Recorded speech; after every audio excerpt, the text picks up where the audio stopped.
परमेश्वर हम धन्यवाद देते हैं प्रभु आज के समय के लिए प्रभु परमेश्वर। मैं आज का दिन तेरे हाथ में देती हूँ प्रभु। मैं मांगती हूँ प्रभु जैसे ये वचन आ रहा है प्रभु, वचन दो-धारी तलवार के समान आए, जो इनके हृदय में ही नहीं जाए पर इनके जीवन को भी बदले।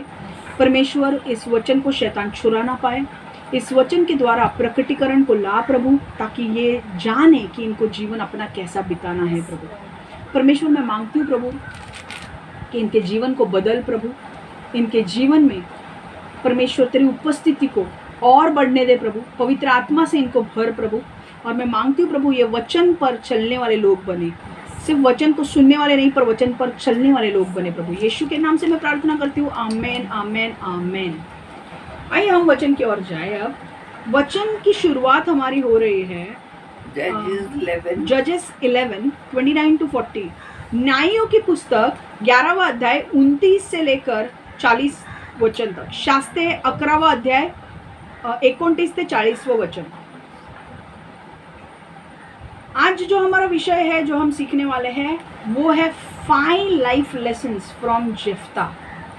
5 जीवन की सीख जो हमें यप्ता के जीवन से सीखनी है। हालेलुया। सब लोग इधर देखिए। आप न्यायियों की पुस्तक खोल दी है। ओके। अब मुझे पहले वचन में जाने से पहले मुझे बैकग्राउंड देना है, ठीक है? बैकग्राउंड के लिए तैयार? अब सब लोग इधर देखेंगे। देखो बैकग्राउंड क्या है।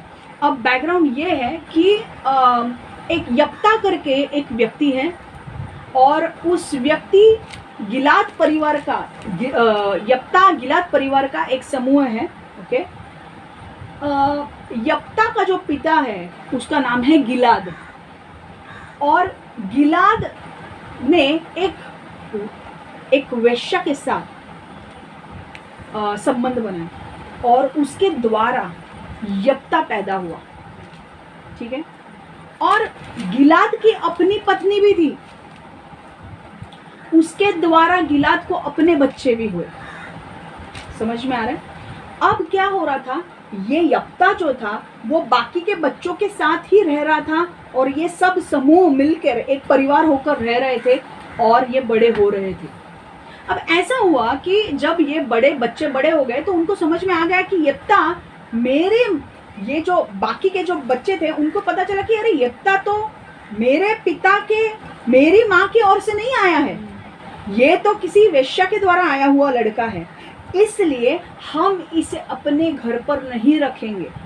हम क्या करेंगे, हम इसको मेरे पिता मतलब गिलाद की जो संपत्ति है हम उसे नहीं देंगे, हम इसे घर से निकाल देंगे क्योंकि ये हमारे परिवार का नहीं है। और इसलिए यप्ता को वो लोग घर से निकाल देते हैं। यप्ता में एक और बहुत सुंदर क्वालिटी ये है कि वो एक योद्धा है, उसे लड़ाई करना बहुत पसंद है और बहुत अच्छी तरीके से करता है। अब यप्ता कहता है कि ठीक है, अब वो लोग उसे निकाल देते हैं तो यप्ता चले जाता है। गिलाद, ये कहाँ पे रह रहा है? गिलाद नगर में। अब यप्ता गिलाद नगर छोड़कर तोब करके एक जगह है, वहां पर जाकर रहता है। अब वहां पर ऐसा होता है कि थोड़े दिन बाद, यप्ता तो अब वहां पर गया है रहने के लिए, इनके साथ नहीं रह रहा है, पर थोड़े दिन के बाद ऐसा होता है कि अमोनी राजा जो है वो इजरायली लोगों के साथ लड़ाई करने वाला होता है। तो इजराइल, यप्ता कहाँ रहता है पहले? ये लोग सब लोग कहाँ रह रहे हैं? इजराइल में रह रहे हैं। इजराइल के अंदर गिलाद करके एक शहर था और तोब करके एक शहर था, ठीक है? अब जब पता चलता है कि अमोनी राजा इजराइल के साथ लड़ाई करने वाला है, तो ये जो इजराइल के जो प्रमुख लोग होते हैं वो डर जाते हैं कि बाप रे, अमोनी राजा इजराइल के साथ लड़ाई करने वाला है। और वो लोग बोलते हैं कि हमारे पास तो लड़ाकू कोई भी नहीं है सिर्फ एक के सिवाय, वो है यप्ता।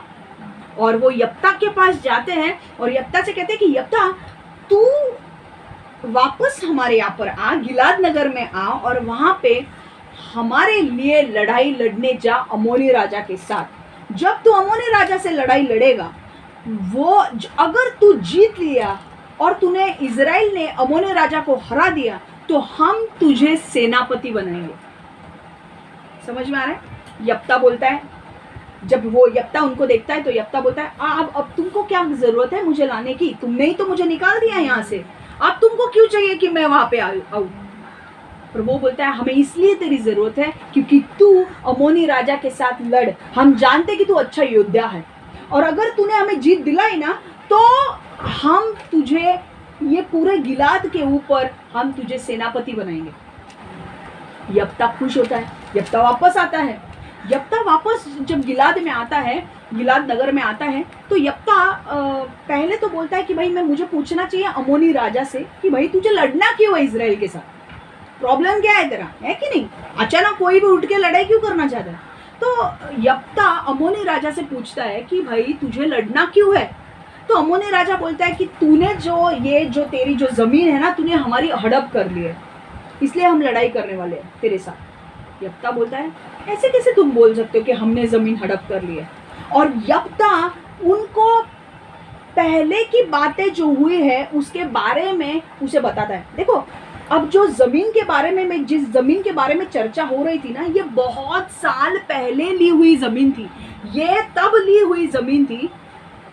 अमोनी राजा बोल रहा था तूने हमारी जमीन हड़प कर ली, यप्ता बोलता है हमने जमीन हड़प नहीं की, न्यायियों की पुस्तक हम बढ़ रहे हैं। पर यप्ता अमोनी राजा से कहता है कि गिनती की पुस्तक में जब मूसा आ रहा था तब मूसा ने इदोम राजा से कहा कि मुझे 20 लाख लोगों को लेकर जाना है और पार करवाना है, तो मुझे तेरे यहाँ से जाने की परमिशन दे। इदोम राजा ने नहीं परमिशन दी। ओके, फिर मोआब का राजा से मूसा ने पूछा कि हम तो सिर्फ तेरे गली से गुजर रहे हैं, हम कुछ नहीं करेंगे तेरे लोगों को, हमको सिर्फ जाने की परमिशन दे। मोआब राजा ने भी परमिशन नहीं दी। फिर वो उन दोनों राजा ने बाकी कुछ किया नहीं, परमिशन नहीं दी, ये लोग उधर ही रुक गए। फिर मूसा ने सिय्योन राजा से परमिशन मांगी कि भाई मेरे 20 लाख लोग हैं, अगर हम ये यहाँ से जाएंगे तो हम जल्दी पहुँच जाएंगे, हमको थोड़ा जाने को दो इस जगह से। तो सिय्योन राजा भड़क गया। उस टाइम पर सिय्योन राजा था, वो भड़क गया और वो अमोरी राजा था, वो अमोर का राजा था सिहोन करके। वो भड़क गया, वो बोला हाँ मैं तुझे जाने नहीं दूंगा। ठीक है, अगर वो बोलता कि मैं तुझे जाने नहीं दूंगा तो बात कुछ ज्यादा ये नहीं होती, पर उसने क्या किया पता है, सिहोन राजा ने इजरायली लोगों के साथ उस वक्त गिनती की पुस्तक में लड़ाई लड़ ली। जब मूसा ने उनको से पूछा कि मुझे जाने की इजाजत दो यहाँ से सिहोन राजा को, सिहोन राजा ने बोला नहीं हम देंगे, और लड़ने के लिए आए मूसा के साथ। और तब मूसा ने अपने इजरायली लोगों को इकट्ठा किया और परमेश्वर से पूछा कि परमेश्वर ये सिहोन राजा तो हमसे लड़ने के लिए आ रहा है, तो क्या मैं उससे लड़ाई करूं। परमेश्वर ने बोला जा लड़ाई कर, और मैं तुझे वो सिहोन राजा की जो जमीन है मैं सब तुझे दे दूंगा। और इजरायली लोग सिहोन राजा से लड़ते हैं और उन्हें हरा देते हैं और वो जमीन उनको मिलती है। अब जो अमोनी राजा जो बोल रहा है ना यप्ता को कि तूने जमीन हड़प कर ली, वो हड़प की थी क्या?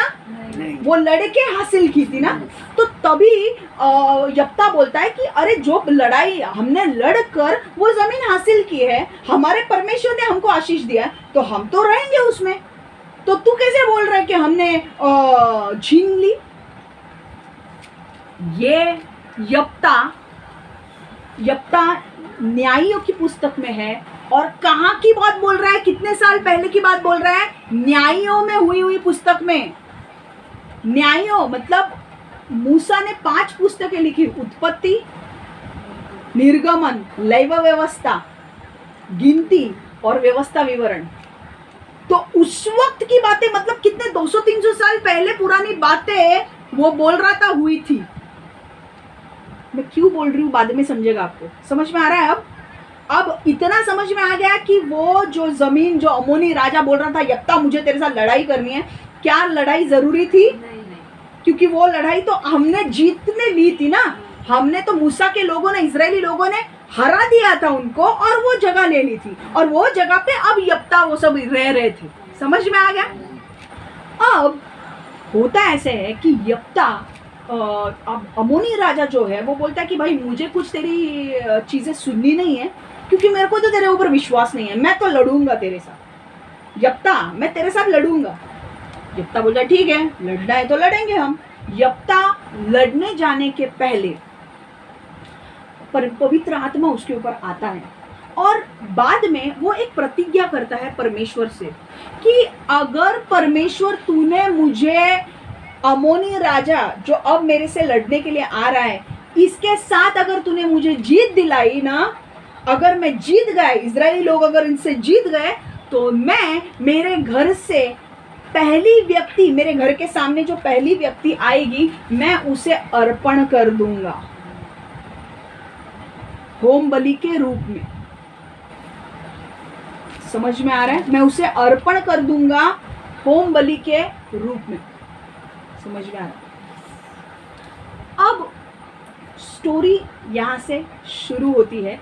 अब हम न्यायों की पुस्तक 11वां से अध्याय 29 से लेकर 40 तक हम पढ़ेंगे। तब यहोवा की आत्मा यप्ता पर उतरी। यप्ता गिलाद प्रदेश और मनश्शे के प्रदेश से गुजरा। वह गिलाद प्रदेश में मिस्पे नगर को गया। गिलाद प्रदेश के मिस्पे नगर को पार करता हुआ यप्ता अमोनी लोगों के प्रदेश में गया। यप्ता ने यहोवा को वचन दिया। उसने कहा, यदि तू अमोरी लोगों को मुझे हराने देता है तो मैं उसे पहली चीज को तुझे भेंट करूंगा जो मेरी विजय से लौटने के समय मेरे घर से बाहर आएगी। मैं इसे यहोवा को होम बलि के रूप में दूंगा। समझ में आया? मेरे घर के सामने जो पहली व्यक्ति आएगी मैं उसे अर्पण कर दूंगा। तब यिप्ता अम्मोनी लोगों के प्रदेश में गया। यिप्ता अम्मोनी लोगों से लड़ा। यहोवा ने अम्मोनी लोगों को हराने में उसकी सहायता की। उसने उन्हें अरोहर नगर में मिन्नती के क्षेत्र की छोर तक हराया। यिप्ता ने 20 नगरों पर अधिकार किया। उसने अम्मोनी लोगों से अबेल करामीम नगर तक युद्ध किया। यह अम्मोनी लोगों के लिए बड़ी हार थी। अम्मोनी लोग इजराइल के लोगों के द्वारा हरा दिए गए। अब क्या हुआ?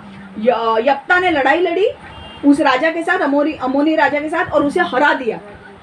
ठीक है कि नहीं? अब यप्ता मिस्पा को लौटा और अपने घर आया। अब उसने क्या व्रत लिया था? उसने क्या प्रतिज्ञा की थी कि मैं लड़ाई लड़ने के बाद जो पहली व्यक्ति मेरे घर के सामने आएगी मैं उसे क्या कर दूंगा? अर्पण कर दूंगा होम बलि के रूप में। होम बलि मतलब क्या? होम बलि मतलब एक वेदी होती थी जहां पर जानवर को काट के उस वेदी पर रखा जाता था और जानवरों को चढ़ाया जाता था आग के अंदर, ताकि उसका धुआं परमेश्वर को दिया जाए। ये होम बलि किसके लिए देते थे? परमेश्वर को चढ़ाने के लिए। एक वेदी बनाई जाती थी, ऐसे ऑल्टर होता था, वहां पे लकड़ियां रखी जाती थी और परमेश्वर को चढ़ाते थे वो लोग। तो कोई भी पशु काट कर उसके ऊपर रखते थे, वो वेदी के ऊपर, और उसे जलाते थे ताकि परमेश्वर को ये अर्पण किया जाए। समझ में आ रहा है? तो अब उसने क्या कहा देखो, यिप्ता मिस्पा को लौटा और अपने घर गया। उसकी पुत्री उससे घर से बाहर मिलने आई। वह एक तंबूरा बजा रही थी और नाच रही थी। वह उसकी एकलौती पुत्री थी। यिप्ता उसे बहुत प्यार करता था। यिप्ता के पास कोई अन्य पुत्र या पुत्री नहीं थी। यिप्ता मिस्पा को लौटा और अपने घर गया। उसकी पुत्री उसके घर से बाहर मिलने आई। वह एक तंबोरा बजा रही थी और नाच रही थी। वह उसकी एकलौती पुत्र थी। यिप्ता उससे बहुत प्यार करता था। यिप्ता के पास जब यिप्ता ने देखा कि पहली चीज उसकी पुत्री ही थी जो उसके घर से बाहर आई, तब उसने दुख को अभिव्यक्त करने के लिए अपने वस्त्र फाड़ डाले और यह कहा, मेरी बेटी, तूने मुझे बर्बाद कर दिया, तूने मुझे बहुत दुखी कर दिया। मैंने यहोवा को वचन दिया था, अब मैं उसे वापस नहीं ले सकता। तब उसकी पुत्री ने यिप्ता से कहा, पिता, आपने यहोवा से प्रतिज्ञा की है, अतः वही करे जो आपने करने की प्रतिज्ञा की है। अतः मैं यहोवा ने आपके शत्रुओं को, अम्मोनी लोगों को हराने में सहायता की। अब होता क्या है? वो देखता है कि यिप्ता देखता है पहला जो व्यक्ति है जो उसके घर से आती है वो उसकी बेटी है, और अब उसका दिल टूट जाता है कि भाई मैंने क्या प्रतिज्ञा की, अब मुझे मेरे प्रतिज्ञा का आदर करना पड़ेगा, मुझे उसे अर्पण करना पड़ेगा, मुझे मेरे बेटी को अर्पण करना पड़ेगा। ओके? और अब वो बहुत दुखी है, पर वो बेटी क्या बोलती है? तब उसकी पुत्री ने अपने पिता यिप्ता से कहा, किंतु मेरे लिए पहले एक काम करो, 2 महीने तक मुझे अकेले रहने दो, मुझे पहाड़ों पर जाने दो, मैं विवाह नहीं करूंगी, मेरा कोई बच्चा नहीं होगा, और तो मुझे और मेरी सहेलियों के एक साथ रोने चिल्लाने दो। समझ में आ रहा है क्या हो रहा है? अब उसकी जो बेटी है ना यप्ता की, वो बहुत दुखी हो जाती है। वो बोलती है, पिता आपने क्या प्रतिज्ञा की, आप मुझे अर्पण कर दोगे? अब मेरी कभी शादी नहीं होगी, ना मुझे कभी बच्चे होंगे। अब वो बोलती है मुझे सिर्फ 2 महीने दो, मुझे पहाड़ों में मेरे दोस्तों के साथ जाना है, वहाँ पर रो लेना है, थोड़ी मौज मजा करनी है, क्योंकि मुझे पता है 2 महीने के बाद मुझे अर्पण किया जाएगा। ठीक है, अब ये अर्पण किया जाएगा, ये क्या है हम समझेंगे बाद में। ठीक है, यिप्ता ने कहा जाओ और वैसा ही करो। यिप्ता ने उस 2 महीने के लिए भेज दिया। यिप्ता की पुत्री और उसकी सहेलियां पहाड़ों में रहे। वे उसके लिए रोए चिल्लाए, क्योंकि वह न तो विवाह करेगी, ना ही उसके बच्चे उत्पन्न करेगी। 2 महीने के बाद यिप्ता की पुत्री अपने पिता के पास लौटी। यिप्ता ने वही किया जो उसने यहोवा से प्रतिज्ञा की थी। यिप्ता की पुत्री का कभी किसी के साथ कोई शारीरिक संबंध नहीं रहा, इसलिए इज़राइल में यह रिवाज बन गया। इज़राइल की स्त्रियां हर वर्ष गिलाद के यिप्ता की पुत्री को याद करती थी। स्त्रियां यिप्ता की पुत्री के लिए हर एक वर्ष 4 दिन तक रोती थी। अब समझ में आ रहा है क्या है? स्टोरी समझ में आ गई? 2 महीने के बाद वो आती है और फिर यिप्ता उसे अर्पण कर देता है। अब अर्पण किया, क्या किया हम देखेंगे। ठीक है, बहुत सारे। अच्छा, आपको क्या लगता है अर्पण किया मतलब उसको जला दिया गया, राइट? जिंदा जला दिया गया है ना, क्योंकि उसने बोला था ना वेदी पर जलाएंगे, राइट ना? ओके, कोई बात नहीं, आपको जो लगता है हम देखेंगे। अब ये स्टोरी समझ में आ गई। आपको लगता है कि 2 महीने के बाद वो आई, उसको अर्पण किया गया, वेदी पर जिंदा जला दिया और उसको मार डाला, बराबर कि नहीं? है कि नहीं? वही लग रहा है ना आपको, है कि नहीं? अब ये स्टोरी से हमें क्या सीखना है? पहला पॉइंट, आज हम 2 ही पॉइंट सीखने वाले हैं, पर 2 पॉइंट खत्म करने वाले, बड़े पॉइंट है। आपको स्टोरी समझ में आई? यिप्ता ने कहा था मैंने अब वादा करता हूँ कि मेरे घर के सामने से जो व्यक्ति आएगा मैं उसको अर्पण कर दूंगा। उसके सामने से कौन आती है? उसकी पुत्री आती है और वो अर्पण कर देता है उसे। ठीक है, अब पहला पॉइंट जो हमें इससे सीखना है वो क्या है? पहली चीज, keep your word. Keep your word, अपनी बात पर कायम रहे, अपनी बात पर कायम रहे। इसका अर्थ क्या है? मतलब जो आप बोलते हो उसे करो। वादा, जो वादा आप करते हो या जो वादा आप बोलते हो, जो वचन आप किसी को देते हो, जो वादा आप करते हो, उसे पूरा करो। समझ में आ रहा है आपको? ओके, अब हम देखेंगे यिप्ता अपने बात पर कायम रहा। देखो इधर, यिप्ता अपने बात पर कायम रहा कि नहीं? अब होता क्या है, यिप्ता ने परमेश्वर से शपथ ली थी कि परमेश्वर अगर तू मुझे अमोनी लोगों से जीत दिलाएगा तो मैं मेरे घर से आने वाली सामने वाली जो भी व्यक्ति होगी मैं उसे अर्पण कर दूंगा। ठीक है, अब होता ऐसे कि पहली व्यक्ति जो यिप्ता के सामने आती है वो कौन है? वो आती है उसकी बेटी। कहाँ पे है? वचन 34 हम पढ़ेंगे। यिप्ता मिस्पा को लौटा और अपने घर गया। उसकी पुत्री उससे घर से बाहर मिलने आई। कौन आई पहले उससे मिलने के लिए? उसकी पुत्री। वह एक तंबूरा बजा रही थी और नाच रही थी। वह उसकी एकलौती पुत्री थी। यिप्ता उसे बहुत प्यार करता था। यिप्ता के पास कोई अन्य पुत्री या पुत्र नहीं था। देखो, यिप्ता ने जब अपने बेटी को देखा तो उसे बहुत बुरा लगा। उसे बहुत बुरा लगा। क्यों? क्योंकि उसने परमेश्वर से ऐसे वादा किया था जो उसको पूरा करना था। और जब उसने देखा, उसने कभी नहीं सोचा था कि जब मैं लड़ाई करके आऊंगा मेरे दरवाजे के सामने से जो पहली व्यक्ति आएगी वो मेरी बेटी होगी, जिसको मुझे अर्पण करना पड़ेगा। और यिप्ता दुखी इतना होता है क्योंकि उसको पता है कि अब उसके और कोई बच्चे नहीं है, उसके एक ही बेटी थी जो उसे अर्पण करनी है।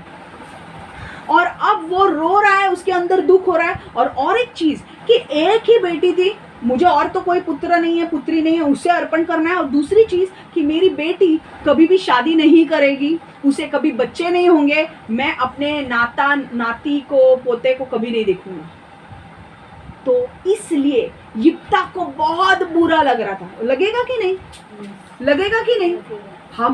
उसने उस टाइम पर ऐसा वादा किया परमेश्वर से, जो अब जब उसके सामने आया कि भाई उसकी वो बेटी है, अब उसको वो वादा पूरा करना है। पर वो वादा पूरे करते वक्त उसे बहुत तकलीफ हो रही है, क्योंकि उसे जिसको अर्पण करना है वो उसकी बेटी है, और उसको पता है कि मैं अपनी बेटी को, वो एकलौती बेटी है, मैं उसको जिसको अर्पण कर रहा हूँ, और वो कभी शादी नहीं करेगी, ना उसे कभी बच्चे होंगे, ना कभी मैं अपने नाती पोते को देखूंगा।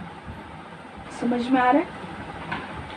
और पर एक बहुत इंपॉर्टेंट बात यह है कि इतना उसे दुख हो रहा है यिप्ता को कि मैं अब अपनी बेटी को अर्पण करने वाला हूँ, पर उसने ये नहीं बोला कि भाई परमेश्वर, मैंने जो वादा किया है ना, मैं उसको तोड़ता हूँ, मैं अपने बेटी को अर्पण नहीं करता हूँ। ऐसे नहीं बोला उसने। वो अपने वादे पर कायम रहा। उसने बोला, मैंने परमेश्वर को बोला है ना, मैं अर्पण करूंगा, मेरे घर से पहले व्यक्ति जो सामने आएगी मैं उसको अर्पण करूंगा, तो मैं उसे अर्पण करूंगा। और वो अपने वादे पर अटल रहता है। वो बोलता है, मैंने परमेश्वर को बोल दिया, अब मैं अपने आप की भी नहीं सुनता। समझ में आ रहा है? देखो, जब वचन 35वां हम देखेंगे, जब यिप्ता ने देखा कि पहली चीज उसकी पुत्री ही थी जो उसके घर से बाहर आई, तब उसने दुख को अभिव्यक्त करने के लिए अपने वस्त्र फाड़ डाले। पहले के जमाने में क्या होता था, जब बहुत दुख होता था तो वो वस्त्र फाड़ते थे। तो वो दुख अपना व्यक्त करने के लिए उसने कपड़े फाड़ दिए अपने, और कहा, मेरी बेटी, तूने मुझे बर्बाद कर दिया, तूने मुझे बहुत दुखी कर दिया। मैंने यहोवा को वचन दिया था, मैं उसे वापस नहीं ले सकता। समझ में आ रहा है? क्या बोला उसने बोला, यहोवा, मैं वचन नहीं पूरा करता हूँ। नहीं, उसने बोला, बेटी, तूने क्या कर दिया? मैंने मन्नत मांगी थी, मैंने एक प्रतिज्ञा की थी, परमेश्वर से वादा किया था कि जो भी, अगर उसने मुझे जीत दिलाई तो पहली व्यक्ति जो आएगी मैं उसे अर्पण कर दूंगा, और वो पहली व्यक्ति तू है।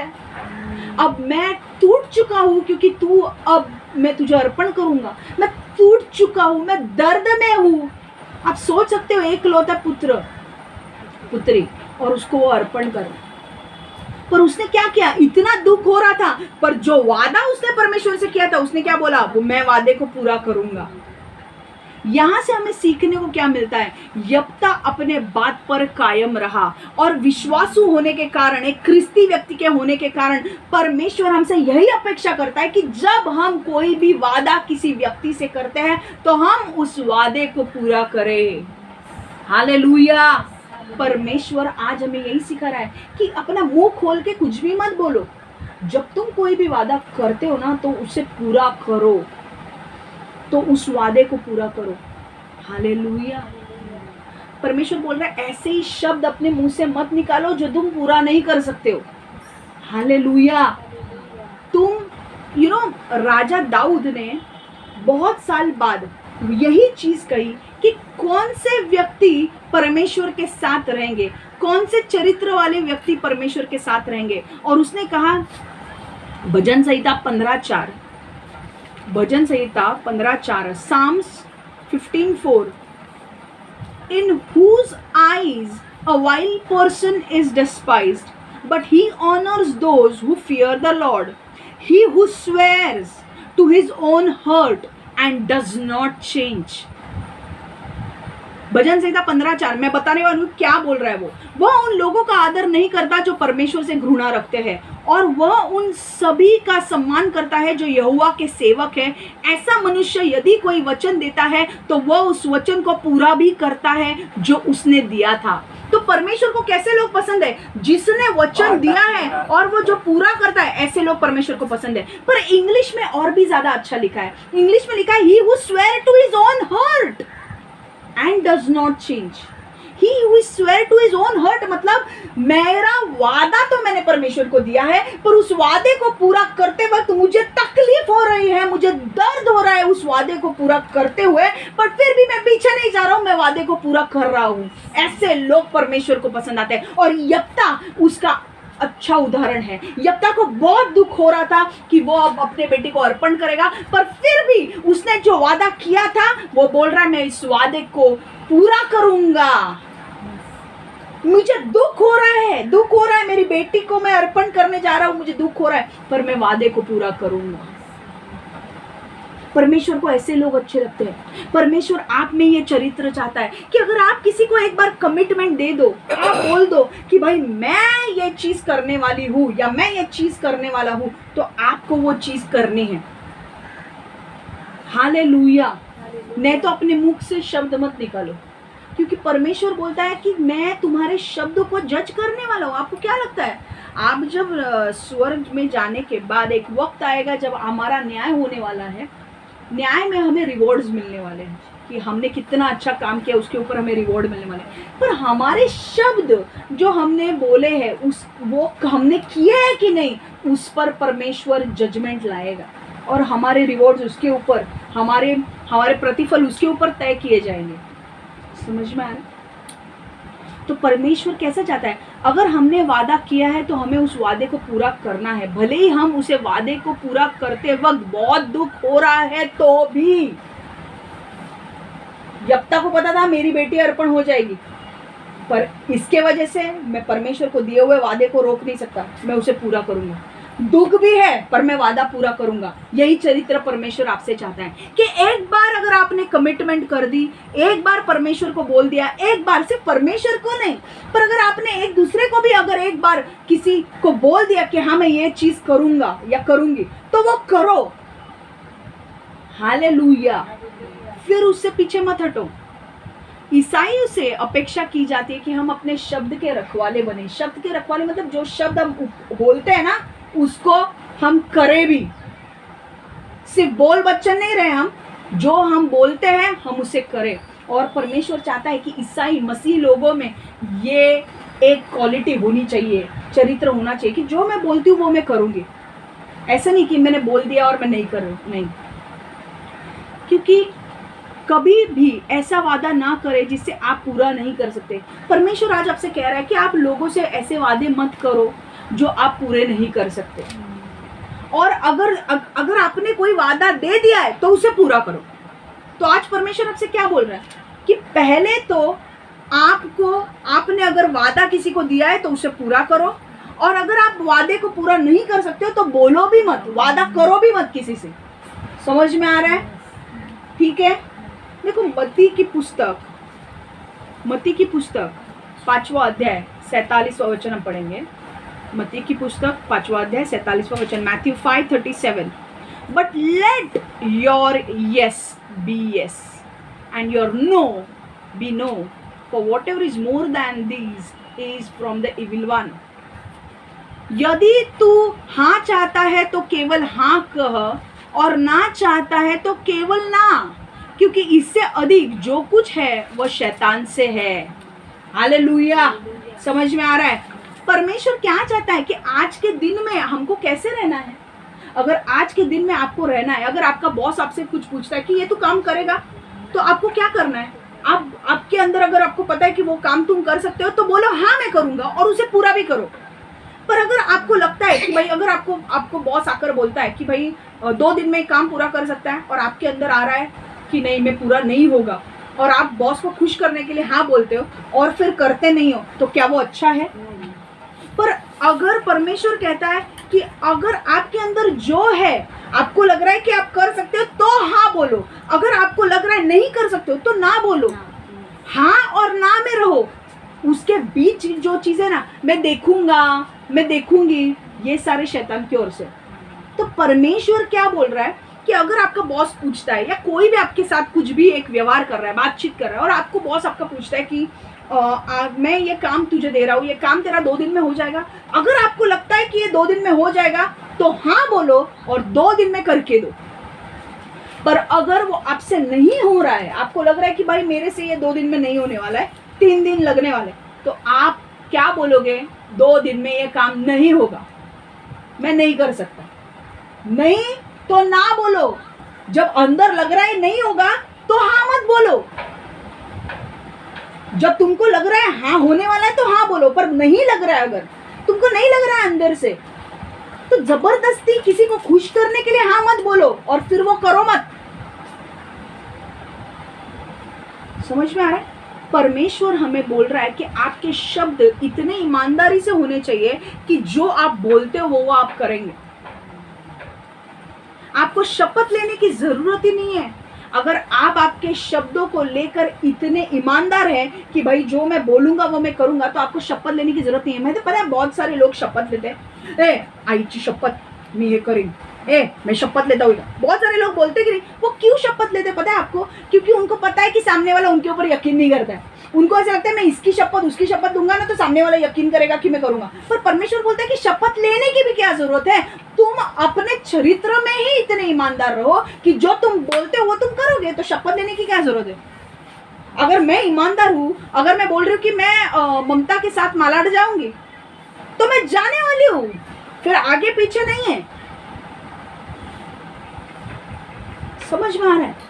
पर अगर मतलब जहां पर आपको हाँ बोलना है आपको हाँ बोलना है, जहां पर आपको लगता है कि नहीं आपको ना बोलना है। हाँ के जगह ना, ना के जगह हाँ नहीं कहना है। लोग बाकी के लोगों को खुश करने के लिए कभी कभी होता है, कभी कभी लोग बोलते हैं ना कि अरे यार तू मेरा काम करेगा क्या, मुझे 20,000 देगा क्या। अंदर से हो रहा है नहीं देना है तुमको, पर क्योंकि उसको दुख नहीं होगा इसलिए आप हाँ बोल दो। बोलो मैं नहीं दे सकता, ना तो नहीं दे सकता। अगर मैं दे सकता हूं तो दो। अगर मैं बोल रही हूँ कि हाँ मुझे मेरे पास है 20,000 रुपए और मुझे देना है, तो मैं हाँ करूंगी और मैं उसको दूंगी भी। तो परमेश्वर यहाँ पे क्या सिखा रहा है? परमेश्वर सिर्फ यही सिखा रहा है कि जो आप वादे लोगों से करते हो उसे पूरा करो। अगर आपको करना नहीं जम रहा है वादा पूरा, तो वादा करो भी मत किसी को। समझ में आ रहा है? आपका हाँ हाँ होने दो और आपका ना ना। इसके बगैर, इसके बाजू, इसके बदले कुछ नहीं है।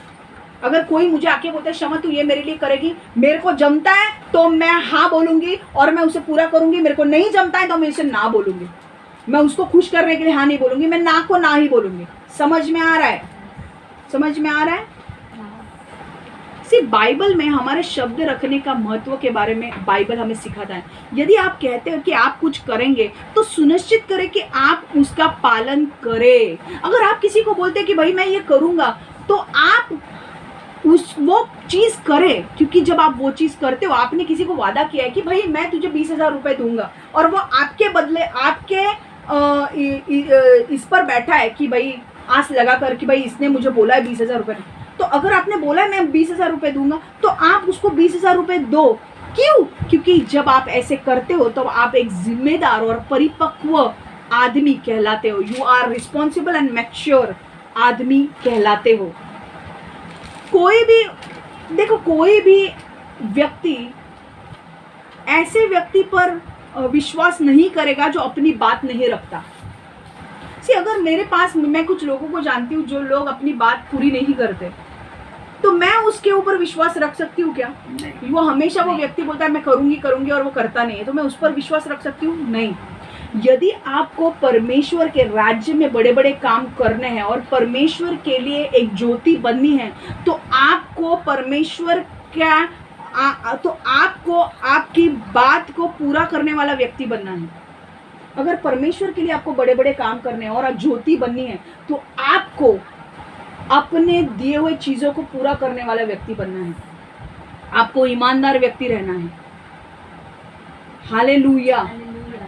तभी आप कर सकते हो।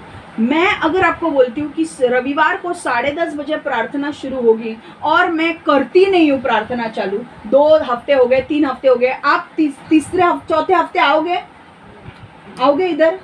नहीं आओगे ना, क्योंकि मैंने बोला 10:30 बजे करूंगी और मैं नहीं कर रही हूँ। तो आप करोगे क्या? मेरे ऊपर आपका विश्वास होगा? मैं अगर बोल रही हूँ कि मध्यस्थी प्रार्थना गुरुवार को 5 बजे होगी और वो हमेशा होती है, पर अगर 5-6 दिन मैंने लिया ही नहीं मध्यस्थी प्रार्थना, तो बाद में आपका विश्वास उड़ जाएगा ना। ये बोलती है 5 बजे करेगी पर ये करती नहीं है, तो क्या मेरा प्रभाव पड़ेगा लोगों के ऊपर? अच्छा प्रभाव पड़ेगा लोगों के ऊपर? नहीं। तो अगर आपको अच्छा प्रभाव लोगों के ऊपर डालना है, तो आप जो वादा करते हो उसे पूरा करना सीखो। जब आप लोगों को कोई भी शब्द देते हो कि भाई ये मैं करूंगी या करूंगा, तो उसे पूरा करना सीखो।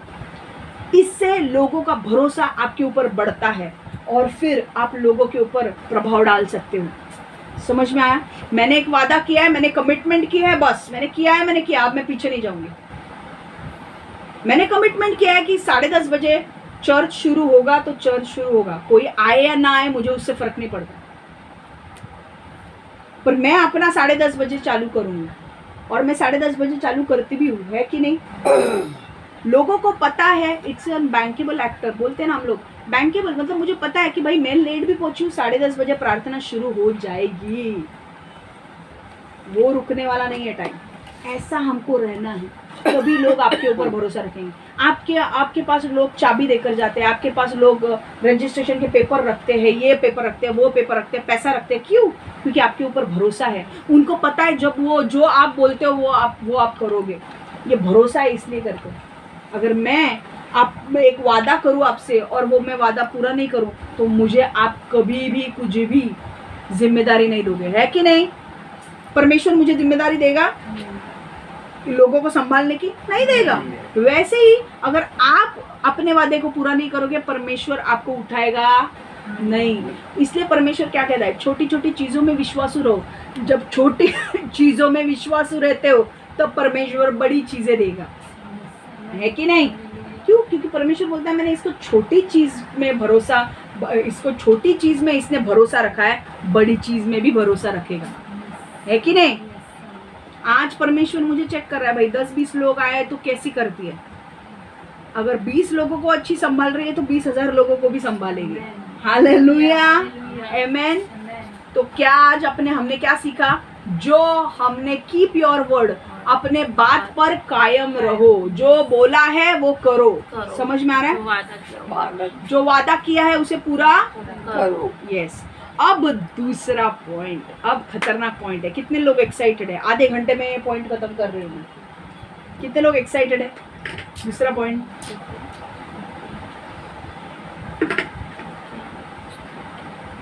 ओके।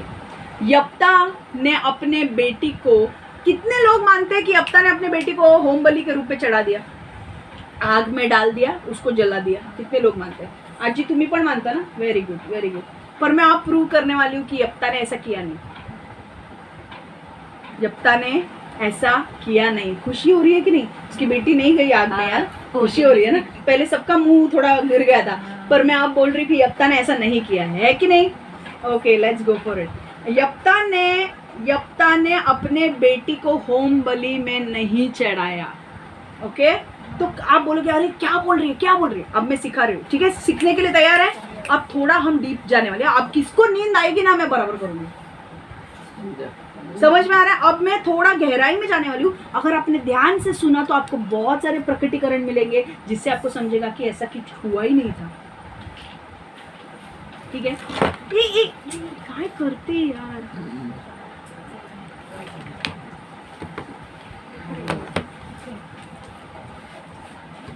तिला आत्ताच जायचंय का?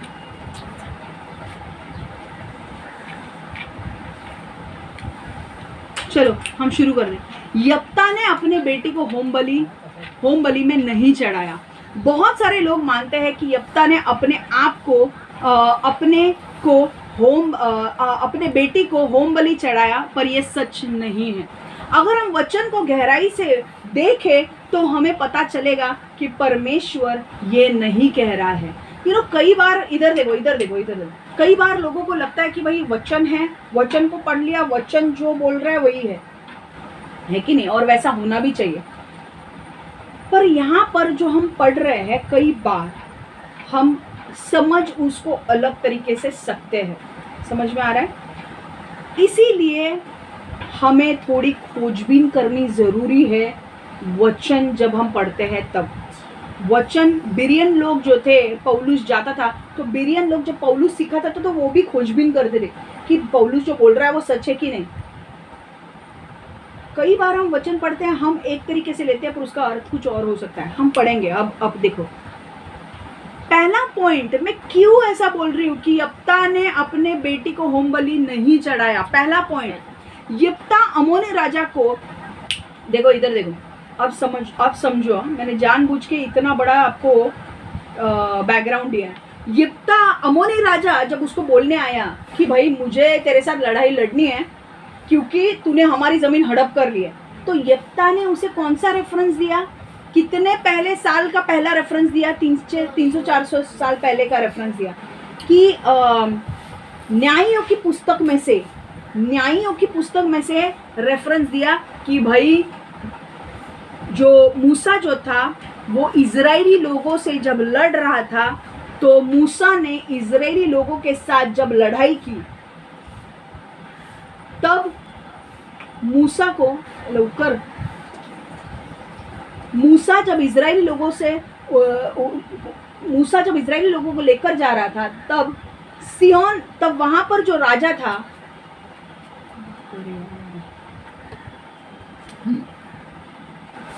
ओके वापस चलो, कोई डिस्टर्बेंस नहीं चाहिए।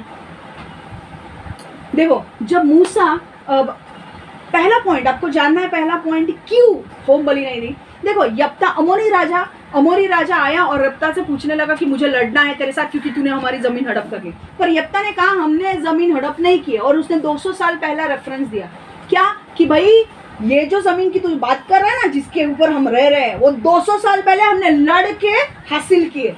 और उसने रेफरेंस कहाँ से दिया, गिनती की पुस्तक में, नंबर्स की पुस्तक में, वहां पर ये चीज हुई थी। जब मूसा 20 लाख इजरायली लोगों को लेकर आ रहा था, तब उसने सिय्योन राजा को बोला था हमें जाने दे, पर सिय्योन राजा भड़क गया और सिय्योन राजा ने उसके साथ लड़ाई की। मूसा के इजरायली लोगों ने उसे हरा दिया और वो जमीन ले ली। अब पॉइंट को अच्छी तरह से समझो।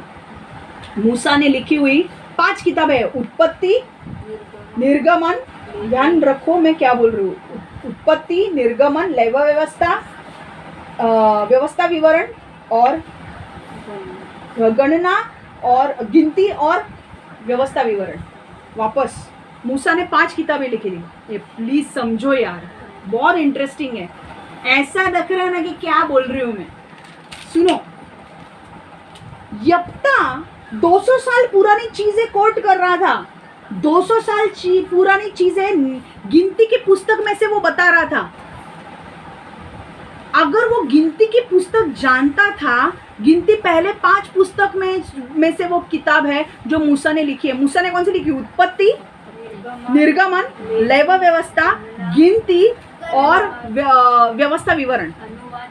मराठी नको बोलू, व्यवस्था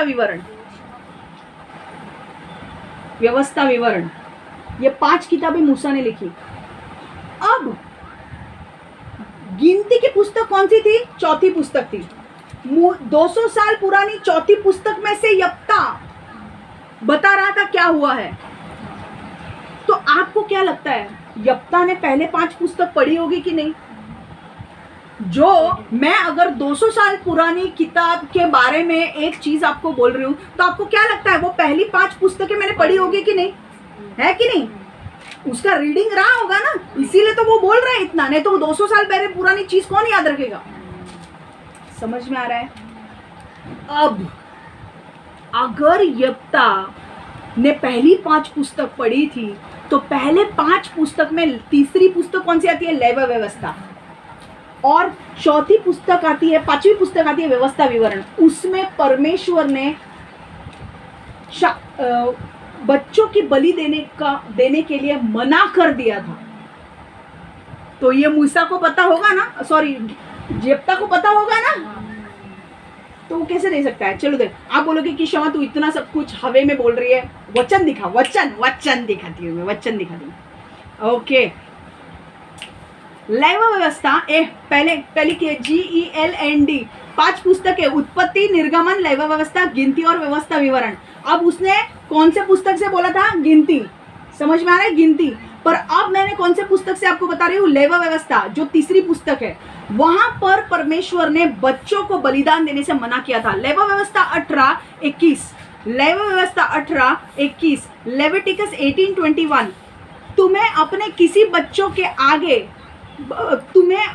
किसी बच्चे को आग द्वारा मोलेक को भेंट नहीं चढ़ाना चाहिए। यदि तुम ऐसे करते हो तो तुम यह दिखाते हो कि तुम अपने यहोवा के नाम का सम्मान नहीं करते। मैं यहोवा हूँ। मोलेक कौन था, वहां के लोग उस टाइम पर क्या करते थे, मोलेक करके एक परमेश्वर वहां का पगान लोगों का होता था, उनको वो बलि कैसे देते थे, अपने बच्चों की बलि आग में डाल के दे देते थे। तो उस वक्त परमेश्वर ने मूसा को बोला कि तू लेवी व्यवस्था में लिख ये नियम कि वो लोग कर रहे हैं, पर इजरायली लोग ऐसा नहीं करेंगे। इजरायली लोग अपने बच्चों को बलि आग में नहीं देंगे। ये कौन से पुस्तक से दिया है, तीसरी पुस्तक लेवी व्यवस्था। अगर and you shall not let any of your descendant pass through the fire to Molech, nor shall you profane the name of your God, I am the Lord. Amen. समझ में आ रहा है? लेवी व्यवस्था तीसरी पुस्तक, यप्ता ने चौथी पुस्तक में से बोला था ना। अब पांचवी पुस्तक से मैं बता रही हूं कि ये यप्ता ने पढ़ा होगा। देखो आपको यकीन हो रहा है ना, यप्ता ने पढ़ा होगा 5 पुस्तकें। देखो व्यवस्था विवरण 12 31 से 32वां वचन, व्यवस्था विवरण 12 31 से 32वां वचन। तुम यहोवा अपने परमेश्वर की वैसे उपासना नहीं करोगे जैसे वे अपने देवता की करते हैं। क्यों?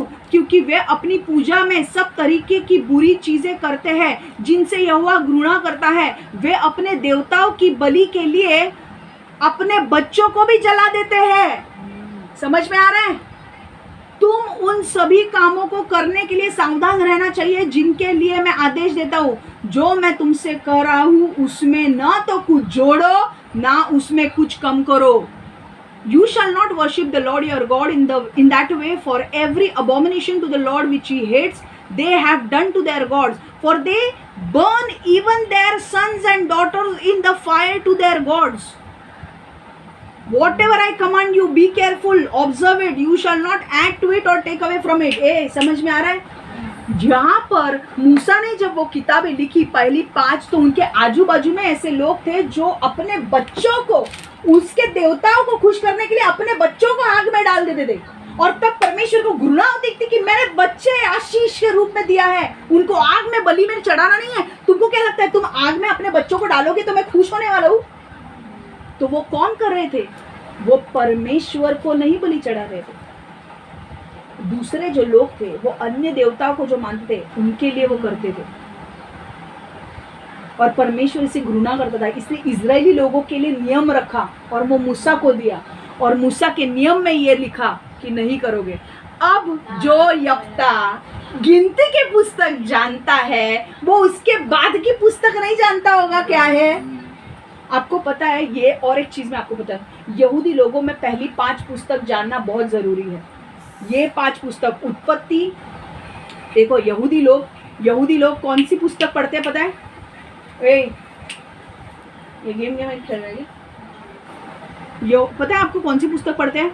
यहूदी लोग पहली 5 पुस्तक, उत्पत्ति, निर्गमन, लेवी व्यवस्था, गिनती और व्यवस्था विवरण, जेनेसिस, एक्सोडस, लेविटिकस, नंबर्स और ड्यूट्रोनॉमी, ये पहली 5 पुस्तकें यहूदी लोग पढ़ते हैं हमेशा, और उसे कहा जाता है तोरा। और यप्ता ने भी यही पढ़ा होगा, तोरा, उस टाइम पर। समझ में आ रहा है? क्योंकि यहूदी, यप्ता कौन था? यहूदी था, जू था ना वो। उसने पहले 5 पुस्तक डेफिनेटली पढ़े होंगे। समझ में आया? तो क्या वो जला सकता है अपने बेटी को? खुश है? बेटी नहीं गई। ओके ओके ओके सर, चलो सेकंड पॉइंट। किसको सेकंड पॉइंट जानना है? सेकंड पॉइंट जानना है आपको, क्यों नहीं जलाया होगा। चलो दूसरा पॉइंट यह है कि हम न्यायियों में 11वां अध्याय 29वें वचन में पढ़ते हैं कि यहोवा का आत्मा यिप्ता पर उतरा। उसके तुरंत बाद उसने अपने बेटी को बलिदान करने की शपथ ली। उसने क्या शपथ ली? उसने ये शपथ ली कि परमेश्वर अपने जो भी उसके घर के सामने आएगा। पहले क्या हुआ, वो लड़ाई लड़ने जा रहा था। उसने परमेश्वर से कहा, परमेश्वर ने लड़ाई लड़ने जा रहा हूँ, अगर तू मुझे अमोनी लोगों से जीत दिलाता है तो मैं एक वादा करता हूँ कि मेरे घर के सामने से जो भी पहली व्यक्ति आएगी मैं उसे अर्पण कर दूंगा। पर ये शपथ लेने के पहले, अब वो जाने वाला था लड़ाई लड़ने के लिए, शपथ लेने के पहले अगर हम 11वां अध्याय 29वां वचन देखेंगे, ये देखो इधर मैंने लिखा है आपके लिए, देखो। तब यहोवा की आत्मा यिप्ता पर उतरी। यिप्ता गिलाद प्रदेश और मनश्शे के प्रदेश से गुजरा। वो गिलाद प्रदेश के मिस्पे नगर में गया। गिलाद प्रदेश के मिस्पे नगर को पार करता हुआ यिप्ता अम्मोनी लोगों के प्रदेश में गया। तीसवा वचन कहता है यिप्ता ने यहोवा को वचन दिया। मतलब 29वें वचन में पवित्र आत्मा उसके ऊपर आया, और पवित्र आत्मा आने के बाद यिप्ता ने क्या किया? परमेश्वर से प्रतिज्ञा की कि परमेश्वर जो मेरे घर से पहली व्यक्ति आएगी मैं उसे अर्पण कर दूंगा, है कि नहीं? अर्पण कर दूंगा। पर मुझे एक चीज आपको ये बतानी है कि पवित्र आत्मा जिसके ऊपर आता है वो ऐसी शपथ कैसे ले सकता है कि मैं अपने मेरे घर से जो पहला व्यक्ति आएगा उसे मैं अर्पण कर दूंगा। और बाद में आपने लिखा है होम बलि के रूप में, उसने आगे लिखा भी है ना वचन में, होम बलि अर्पण कर दूंगा। मतलब कैसे? होम बलि चढ़ा दूंगा उसको। तो भाई कोई व्यक्ति आता है तो उसको होम बलि चढ़ाएगा? एक बात मुझे बोलो, पवित्र आत्मा कभी भी वचन के खिलाफ जाकर काम करेगा? कभी भी नहीं ना। पवित्र आत्मा जब आता है वो वचन के विरुद्ध जाकर कभी भी नहीं बोलेगा। तो यिप्ता ऐसी शपथ कैसे ले सकता है? समझ में आ रहा है? तो मतलब ऐसा हो सकता है कि यिप्ता ने गलत शपथ नहीं ली है, हमारे समझने में कुछ गड़बड़ हो रही है। और मैं थोड़ी देर में समझाने वाली हूँ कि वो क्या बोल रहा था। यिप्ता ने कहा जो पहली व्यक्ति मेरे घर से आएगी मैं उसे अर्पण कर दूंगा। इस अर्पण को और होम बलि को मैं बताने वाली हूँ क्या है। समझ में आया? पर पवित्र आत्मा आपको कभी भी नहीं बोलेगा। पवित्र आत्मा आएगा और वो पवित्र आत्मा बोलेगा क्या? वचन के खिलाफ जाने के लिए, जबकि वचन ऑलरेडी व्यवस्था विवरण और गिनती में लेवे व्यवस्था में बोल रहा है कि बलि देना नहीं है, बच्चों की बलि नहीं देनी है कि नहीं? तो मतलब क्या होता है कि उसने बलि नहीं दी। हमारे समझ में बाइबल पढ़ते वक्त हम कुछ गड़बड़ कर रहे हैं, हम ज्यादा खोजबीन नहीं कर रहे हैं, हम ऊपर से पढ़ रहे हैं, इसलिए गड़बड़ हो रही है। पर मैं आपको बता दूं कोई बात नहीं, इसीलिए तो मैं यहाँ पे हूँ। तीसरा पॉइंट किसको जानना है? तीसरा पॉइंट भाई, एक व्यक्ति किसी तरह की पूजा कर सकता है जिसे स्वयं परमेश्वर ने घृणित और अस्वीकार्य कहा है। हालेलुया। अभी मुझे बताओ, यिप्ता परमेश्वर के वचन पर चलने वाला व्यक्ति था।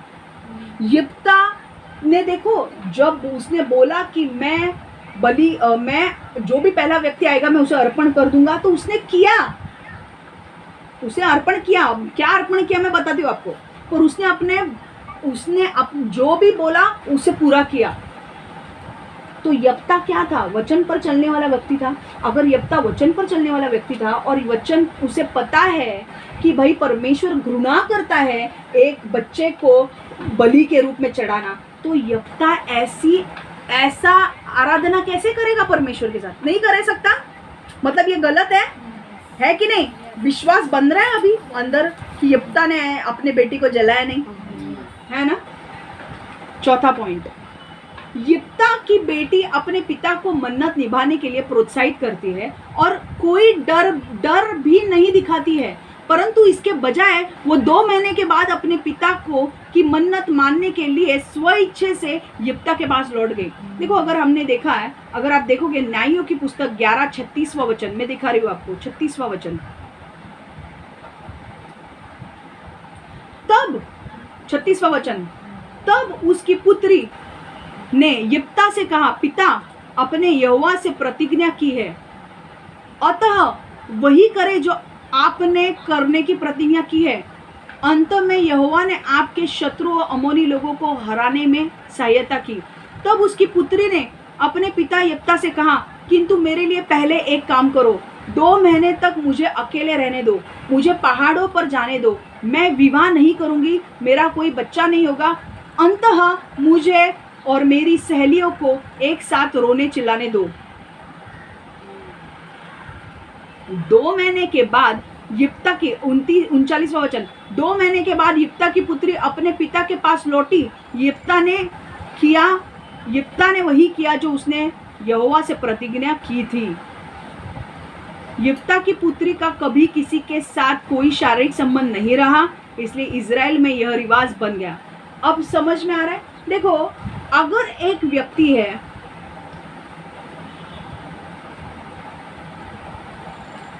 अगर एक व्यक्ति जिसको पता है कि भाई मैं मरने वाली हूँ 2 महीने के बाद, तो मेरा मूड कैसे होने वाला है? दुख होगा कि नहीं कि मैं हंस के इधर उधर नाचूंगी? नहीं ना, तो दुख होगा ना मुझे।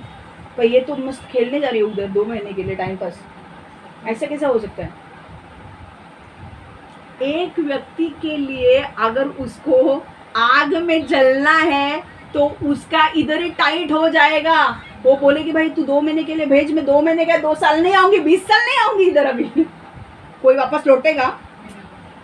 तो ये बिंदास होके कैसे बोल रही है कि मैं अपने दोस्तों के साथ 2 महीने रहूंगी, फिर मैं रोऊंगी, फिर मैं थोड़ा लोगों के साथ रहूंगी, मेरी शादी नहीं होगी, मुझे बच्चे नहीं होंगे, फिर मैं 2 महीने के बाद आऊंगी, फिर आप मुझे अर्पण कर देना। यहाँ पर थोड़ा भी आपको डर लग रहा है क्या? डर दिख रहा है उसके अंदर, वो बेटी के अंदर? वो खुद यप्ता से कहती है आपने दिया हुआ प्रतिज्ञा, आपने दिया हुआ वादा पूरा करो। कौन ऐसा बोलेगा जब 2 महीने के बाद उसको पता है कि वो जाने वाली आग में? कौन बोलेगा? दुख होगा ना। तो ये कैसे चीज है कि उसके अंदर डर नहीं दिख रहा है? इसका मतलब ये है कि वो नहीं गई है। समझ में आ रहा है? उसे अर्पण नहीं किया गया है। समझ में आ रहा है? नहीं तो डर लगता ना, है कि नहीं? थोड़ा थोड़ा पॉइंट समझ में आ रहा है? हाँ। कोई भी व्यक्ति की डेथ अनाउंस की तो उसे डर लगेगा ना, भाई मैं इधर नहीं रहने वाली हूँ, नहीं रहने वाला हूँ, इतना भी बड़ा प्रॉफिट होने दे, हालत तो खराब होगी ना भाई, मैं नहीं रहने वाली हूँ, नहीं रहने वाला हूँ। अनाउंस की तो डेथ, इसको बोल दिया गया था तो आग में जलेगी, और नॉर्मल डेथ भी नहीं भाई, आग में डाल के जलेगी। तो कौन 2 महीने के बाद आएगा? वो बोलती है 2 महीने के बाद मैं आऊंगी, मेरी शादी नहीं होगी, मेरे बच्चे नहीं होंगे, और खुशी खुशी आने के बाद बोलती है अब अर्पण कर दो। ऐसा होता है? इसका मतलब उसे कुछ पता है कि अर्पण करना मतलब कुछ और है। समझ में आ रहा है? Okay okay. 5वां पॉइंट, 5वां बिंदु, बाल बलिदान परमेश्वर के लिए एक महान घृणा है। ओके, बाल बलिदान मतलब बच्चों को आग में डालना परमेश्वर के लिए तुच्छ है। परमेश्वर से घृणा करता है, परमेश्वर उससे नाराज होता है। परमेश्वर बोलता है बच्चे मैंने आशीष के रूप में दिए हैं, बच्चों को आग में नहीं डालना है, उससे मैं खुश नहीं होता हूँ। इस प्रकार का पाप एक व्यक्ति को परमेश्वर के राज्य में प्रवेश करने से रोक सकता है कि नहीं? एक व्यक्ति अगर बच्चों को बलिदान देने, परमेश्वर को खुश करने के लिए बच्चों का बलिदान देगा तो वो स्वर्ग जाएगा? पर आपको पता है इब्रानियों की किताब में 11वां अध्याय किसके बारे में बात करता है? विश्वास के बारे में। और विश्वास के बारे में जब बात करता है तो सारे बड़े बड़े दिग्गज लोगों का नाम दिया है, और दिग्गज लोगों में यप्ता का भी नाम आया है।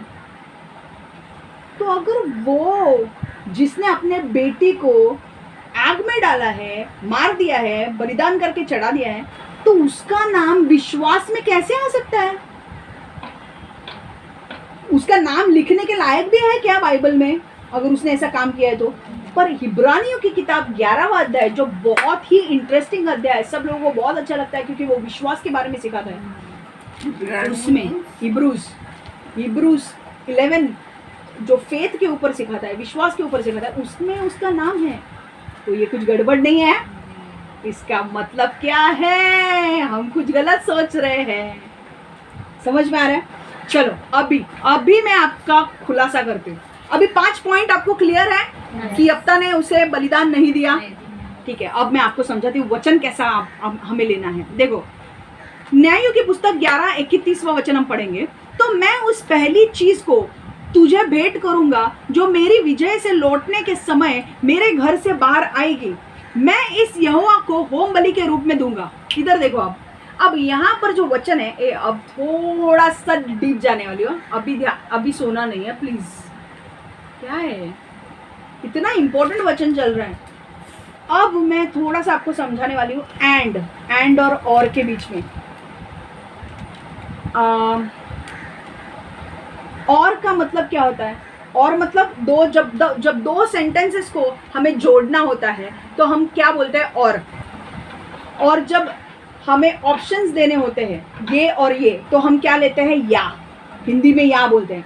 अगर मुझे बोलना है कि रंजना सुबह 10:30 बजे आई और कीबोर्ड लेकर आई, तो मैं 2 सेंटेंसेस को जोड़ रही हूँ। मतलब क्या हो रहा है? रंजना सुबह 10:30 बजे आई और कीबोर्ड लेकर आई। और का अर्थ समझा? जब वो आई मेरे घर पे तो मैंने उसे पूछा, रंजना तू चाय लेगी या कॉफी? तो मुझे ऑप्शन देने हैं रंजना को, है कि नहीं? चाय लेना है या कॉफी? रंजना ये नहीं बोलेगी दोनों लूंगी, एक ही बोलेगी ना। एक तो मैं चाय ले सकती हूँ या फिर कॉफी। तो मैं जब ऑप्शन मुझे देने हैं उसे, मुझे अगर दादी को पूछना है आप चाय लेंगे या कॉफी, तो आप मुझे क्या बोलेंगे? चाय या कॉफी, एक ही बोलेंगे। तो मैं क्या इस्तेमाल करूंगी? या। और जब मुझे दोनों सेंटेंसेस को जोड़ना है तो मैं क्या करती हूँ? और। अब इब्रानियों में अब होता ऐसे है कि ये जो वचन जो लिखा है ना, ये जो वचन है मूल रूप में इब्री भाषा में लिखा गया है। इब्री भाषा में लिखा गया है। और इब्री भाषा में लिखते वक्त कुछ शब्द जब ट्रांसलेट करके आते हैं तो वो सही तरीके से ट्रांसलेट नहीं होते हैं। इंग्लिश में ट्रांसलेट हो, हिंदी में ट्रांसलेट हो या मराठी में ट्रांसलेट होते हैं, वो सही तरीके से नहीं होते हैं। यहाँ पर हिब्री भाषा जो है, यहाँ पर हिब्री भाषा ने यहाँ पर एंड नहीं है और यूज किया है। इंग्लिश में एंड का और यूज किया है। मतलब यहाँ पर हम कैसे पढ़ रहे हैं कि तो मैं उस पहली चीज को तुझे भेंट करूंगा जो मेरी विजय से लौटने के समय मेरे घर से बाहर आएगी और मैं उसे होम बलि के रूप में दूंगा। है कि नहीं? मतलब एक ही चीज के बारे में बात हो रही है या 2 चीज के बारे में बात हो रही है? एक ही चीज के बारे में बात हो रही है कि नहीं? उसी के बारे में बात हो रही है जो सामने घर से सामने आएगी, कि वो जो भी सामने से आएगा मैं उसको अर्पण कर दूंगा, जो मेरे घर के सामने आएगा और मैं उसे होम बलि के रूप में अर्पण कर दूंगा। है कि नहीं? यहाँ पर और है, पर एक्चुअल में जो हिब्रानी भाषा में लिखा है वो और नहीं लिखा है, वो या लिखा है। या यानी या मतलब इंग्लिश में और या फिर यदि। अगर इसका मतलब जब हम पढ़ेंगे तो ऐसा होता है, जो मुझसे भेंट करने को निकले उसे मैं यहोवा के लिए अर्पण करूंगा। एक मिनट वापस पढ़ रही हूं मैं। तो मैं उस पहली चीज को तुझे भेंट करूंगा जो मेरी विजय से लौटने के समय मेरे घर से बाहर आएगी, या मैं होम बलि के रूप में दूंगा। इसका मतलब पहली व्यक्ति जो मेरे घर के सामने से आएगी मैं उसे अर्पण कर दूंगा, पर अगर कोई व्यक्ति आई नहीं तो प्रतिज्ञा पूरी नहीं करूंगा क्या मैं? करना ही पड़ेगा ना। करना पड़ेगा ना। जोश चाहिए, जोश जोश जोश। मैं इधर पागल की तरह थोड़ा एक्सप्लेन करने की कोशिश कर रही हूँ। नहीं समझ में आ रहा है तो भी एक्साइटेड रहो मेरे सामने, मुझे अच्छा लगता है। आंटी देखो क्या है, मैंने आंटी को पूछा 2 या 1? बस मुझे अच्छा लगा, बस आंसर मिल गया मुझे। ये देखो, ये नींद में याद है। ये क्या है? जोश चाहिए मुझे। समझ में नहीं आ रहा है तो भी जोश चाहिए मुझे। ये ऐसा नहीं समझ में आ रहा है ऐसा दिखा। क्या रिएक्शन है? ये क्या लग रहा है? पहली बार सुन रहा हूँ। ये सुनो प्लीज प्लीज, बहुत इंपॉर्टेंट पॉइंट है। क्या बोला उसने? यप्ता ने शर्त वाली प्रतिज्ञा रखी। और वो कौन सी शर्त थी? मेरे घर के सामने से जो व्यक्ति आएगी मैं उसे अर्पण कर दूंगा, पर अगर कोई व्यक्ति आई नहीं तो मैं उसके बदले होम बलि चढ़ाऊंगा। हालेलुया।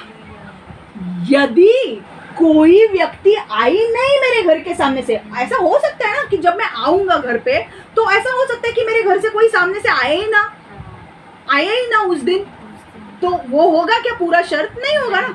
तो वो बोलता है कि अगर वो नहीं आया कोई तो मैं क्या करूंगा? होम बलि चढ़ाऊंगा। मतलब मैं किसी पशु को मार कर उसको चढ़ाऊंगा होम बलि के रूप में। यदि मतलब या मतलब और। यहाँ पे हिब्रानियों में इंग्लिश में एंड लिखा है ज्वाइन करके, पर इब्रूज में इब्रानियों में एंड नहीं है, और है. If the person who comes in front of my door, if there is a person who comes in front of my door, I will sacrifice, और I will क्या लिखा है वहां पे, sacrifice नहीं, क्या लिखा है, मैं उसे अर्पण कर दूंगा, और I will offer it as a burnt offering. मतलब वो बोल रहा है कि मेरे घर के सामने से जो व्यक्ति आएगी मैं उसे अर्पण कर दूंगा, या अगर कोई व्यक्ति नहीं आई, और if somebody doesn't comes, then I will offer an burnt offering. मैं होम बलि चढ़ाऊंगा. तो होम बलि किसकी चढ़ाऊंगा, एक पशु की, पशु को काट के चढ़ाऊंगा मैं. पर आप बोलोगे क्षमा ये तो हम समझ रहे हैं, पर उसकी तो लड़की आ जाती है ना, अब क्या क्षमा, ये पॉइंट तो गलत है ना, उसकी लड़की आ गई तो फिर कैसे, उसने अर्पण कर दिया ना. नहीं, अर्पण करने का अर्थ है, यहाँ पर अर्पण करने का अर्थ है परमेश्वर की सेवा में देना. हालेलुया. तो वो ऐसे बोल रहा है कि पहले व्यक्ति जो मेरे घर के सामने से आएगी मैं उसे अर्पण कर दूंगा, और अगर कोई व्यक्ति नहीं आई तो मैं होम बलि चढ़ाऊंगा, मतलब किसी पशु को काटकर उसको चढ़ा दूंगा, पर मैं अपने शर्त को पूरा करूंगा. और मैं अगर कोई व्यक्ति आती है तो मैं अर्पण करूंगा, मतलब उसको मैं परमेश्वर की सेवा के लिए अर्पण करूंगा. परमेश्वर की सेवा के लिए अर्पण करना मतलब जैसे हन्ना ने शमूएल को अर्पण किया परमेश्वर की सेवा के लिए, वैसे अर्पण कर दूंगा. इसका मतलब वो जो लड़की, जो उसकी जो लड़की जब उसके सामने आई, उसे दुख यप्ता को इस बात का हो रहा था कि वो लड़की को मैं अर्पण करूंगा परमेश्वर की सेवा के लिए. अब वो कभी शादी नहीं कर सकती, उसको कभी बच्चे नहीं होंगे. अब समझा, अब ट्यूबलाइट चमकी, चमकी कि नहीं, कि अभी भी डाउट है, चमकी ना. ताकत नहीं है यार तुम लोग में, ताकत नहीं है, क्यों जोश नहीं है तुम लोग में, हाँ समझा. अगर पहले प्रीचिंग में अगर मैंने कई गलत प्रीच किया होगा तो मुझे माफ करो, क्योंकि मैंने तब इतना डिटेल में मैं नहीं गई थी. इस बार मैं डिटेल में गई हूँ, और तब मुझे समझा था कि उसे बलि नहीं दिया गया, उसे परमेश्वर के सेवा के लिए अर्पण किया गया. तो अगर मैंने मेरे प्रीचिंग में पहले अगर कभी बोला होगा गलती से, बहुत 1-2 साल पहले या प्रीचिंग किया होगा और मैंने बोला होगा, मुझे क्षमा करो. उसे अर्पण किया गया है परमेश्वर की सेवा के लिए. ओके, तो ये सही है, उसे अर्पण किया गया. और हमने 5 चीजें देखी ना, 5 चीजें हमने देखी कि कैसे हम बोल सकते हैं कि यप्ता ने उसे अर्पण नहीं, उसको जलाया नहीं, है कि नहीं. यही पॉइंट है कि यहाँ से हमें क्या समझना है. कुछ लोगों को ये वचन समझने के लिए, कुछ लोग क्या, मैंने भी गलती की थी ये वचन समझाने के वक्त, मुझे भी पहले ऐसे ही लगता था. पर यहाँ से हमें सीखना ये है कि हमें ऊपर से चीज़ें नहीं पढ़नी है, हमें डिटेल में जाके पीछे का बैकग्राउंड चेक करके हमें देखना है. कई बार हम जो पढ़ते हैं, क्योंकि मैंने कहा ना, पुराना नियम जो है, बाइबल के 2 करार है, पुराना नियम और नया नियम. नया नियम ग्रीक भाषा में लिखा गया है, नया नियम ग्रीक भाषा में लिखा गया है, और पुराना नियम हिब्री में लिखा गया है. तो जब हिब्री से लेकर इंग्लिश में ट्रांसलेट होता है, हिंदी में ट्रांसलेट होता है, कई बार हिब्री लैंग्वेज में ऐसे शब्द है जो इंग्लिश में सही तरीके से ट्रांसलेट नहीं होते हैं, मराठी में नहीं होते, हिंदी में नहीं होते, गुजराती में नहीं होते, किसी में नहीं होते. इसलिए हमको कंफ्यूज हो जाता है और हमको ऐसा लगता है कि अरे यार, मतलब ये एक ही भाषा के बारे में बोल रही है. हमने क्या सोचा, जो मेरे घर के सामने से लड़की आएगी, जो मेरे व्यक्ति आएगी, मैं उसे अर्पण कर दूंगा और उसे होम बलि के रूप में अर्पण कर दूंगा. तो गड़बड़ हुई कि नहीं, एक शब्द यहोवा हो गया. तो इसलिए हमको कैसे रहना है, नींद में रहकर. क्षमा यप्ता के बारे में सिखा रही है, नींद ले रही है भाई, नींद ले रहे, मत लो. ये सारी चीज़ें बहुत महत्वपूर्ण है. मैं तो बहुत एक्साइटेड हूँ भाई. मैं तो जैसे मुझे देना था, मैं कोशिश कर रही थी कि सही तरीके से आपको समझे. आई होप सो आपको समझा है क्या नहीं. या और के बीच में फर्क समझा, और मतलब 2 सेंटेंसेस जोड़ता है और वो एक ही चीज़ के बारे में बात करता है. रंजना 10:30 बजे आई और उसने कीबोर्ड लाया था, एक ही चीज़ के बारे में बात करें. पर अब मैं 2 चीज़ों के बारे में बात कर रही हूँ. रंजना तू क्या लेगी, चाय या कॉफ़ी. पर यहाँ पे क्या हो रहा था, मेरे सामने तो सच में क्या बोल रहा था वो, जो मेरे घर के सामने जो व्यक्ति आएगी उसे मैं अर्पण कर दूंगा. यदि अगर कोई ना आए तो मैं होम बलि चढ़ा दूंगा। समझ में आया? हाँ। क्लियर? पार्टी होनी चाहिए एक, है ना? ओके, तो यहाँ से हमें एक चीज समझ में आनी चाहिए कि हमें वचन को डिटेल में जाके पढ़ना है। ओके, गलती मुझसे भी हुई थी पहले, पर अभी हमें और डिटेल में जाना है। समझ में आ रहा है? तो अगर मैंने पहले कभी बोला होगा मुझे माफ कर दो। सच में ये है कि उसे उसको अर्पित किया गया था, परमेश्वर की सेवा के लिए अर्पित किया गया था। ओके, सो आज का वचन यहीं पे समाप्त हो रहा है। मैं प्रार्थना कर रही हूँ, परमेश्वर यीशु, मैं ये वचन को तेरे हाथ में लेती हूँ प्रभु। मैं मांगती हूँ प्रभु ये वचन लोगों के जीवन में कार्य करे, उनके जीवन को बदले, और परमेश्वर इन्हें नए प्रकटीकरण से भर, ताकि ये अपने जीवन में ये वचन को लेकर अपने जीवन को बदल सके प्रभु। परमेश्वर मैं मांगती हूँ प्रभु कि ऐसे ऐसे बड़े जो चीज़ें हैं जो हमें समझ में नहीं आते, हमें मदद कर, हमें प्रकटीकरण के आत्मा से भर कि हम सही तरीके से उसे समझ सके प्रभु। मैं मांगती हूँ मेरे लिए भी प्रभु कि मुझे भी समझने का, प्रकटीकरण का आत्मा से भर, ताकि मैं लोगों को सही तरीके से समझा सकूं प्रभु। यीशु के नाम से मैं मांगती हूँ प्रभु, शैतान इस वचन को चुरा ना पाए। परमेश्वर इन्हें ब्लेस कर, आशीर्वादित कर, उन्हें अनुग्रह दे अपने जीवन को बदलने के लिए, और परमेश्वर के जीवन में नई चीजों को लेकर आ प्रभु। और मेरा विश्वास है कि बहुत जल्द तो बहुत बड़ी बड़ी चीजें इनके जीवन में करने वाला है, और उसके लिए मैं पहले से तुझे धन्यवाद देती हूँ। यीशु के नाम से मैं प्रार्थना करती हूँ। Amen, amen, amen. God bless you all, take care.